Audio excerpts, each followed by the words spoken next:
বিভিন্ন দেশের সরকার প্রধান টেলিফোনে এবং শুভেচ্ছা বার্তা পাঠিয়ে আমাকে অভিনন্দন জানিয়েছেন। বিভিন্ন দেশের রাষ্ট্রদূত এবং হাই কমিশনার বৃন্দ আমার সাথে সাক্ষাৎ করে দ্বিপাক্ষিক সহযোগিতা বৃদ্ধির আশ্বাস দিয়েছেন। আমার অনুরোধে সংযুক্ত আরব আমিরাতের 57 জন বাংলাদেশি যারা ফ্যাসিবাদ বিরোধী বিক্ষোভে অংশগ্রহণ করা বিভিন্ন মেয়াদে কারাদণ্ডে দণ্ডিত হয়েছিলেন তাদের সাধারণ ক্ষমা ঘোষণা করেছেন সে দেশের সরকার। ইতিমধ্যে তাদের কয়েকজন দেশে ফিরে এসেছেন। এই ক্ষমা প্রদর্শন ছিল অতি বিরল একটি ঘটনা। এই জন্য আমি সংযুক্ত আরব আমিরাতের রাষ্ট্রপতি শেখ মোহাম্মদ বিন জায়েদ আল নাহিয়ানকে ধন্যবাদ ও কৃতজ্ঞতা জানিয়েছি আপনাদের সবার পক্ষ থেকে। যে সমস্ত সরকার প্রধানের সঙ্গে আমার টেলিফোনে যোগাযোগ হয়েছে তাদের মধ্যে রয়েছেন ভারতের প্রধানমন্ত্রী নরেন্দ্র মোদী, পাকিস্তানের প্রধানমন্ত্রী শাহবাজ শরীফ। আমরা ভারত এবং অন্যান্য প্রতিবেশী রাষ্ট্রসমূহের সঙ্গে সুসম্পর্ক চাই, তবে সেই সম্পর্ক হতে হবে ন্যায্যতা এবং সমতার ভিত্তিতে। ভারতের সাথে আমরা ইতিমধ্যে বন্যা মোকাবেলায় উচ্চ পর্যায়ে দ্বিপাক্ষিক সহযোগিতার আলোচনা শুরু করেছি। দক্ষিণ এশিয়ায় আঞ্চলিক সহযোগিতা বৃদ্ধির লক্ষ্যে আমি সার্ক রাষ্ট্রগোষ্ঠী পুনর্জীবিত করার উদ্যোগ নিয়েছি।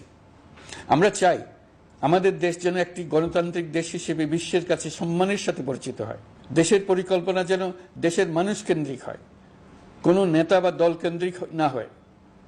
আমরা স্বৈরাচারী হাসিনা সরকারের অহেতুক কোটি কোটি টাকা ব্যয়ের প্রকল্প বাস্তবায়িত হতে দেখেছি, যেগুলো কখনোই দেশের মানুষের জন্য ছিল না, বরং এর সাথে জড়িত ছিল কুৎসিত আমিত্ব এবং বিশাল আকারের চুরি।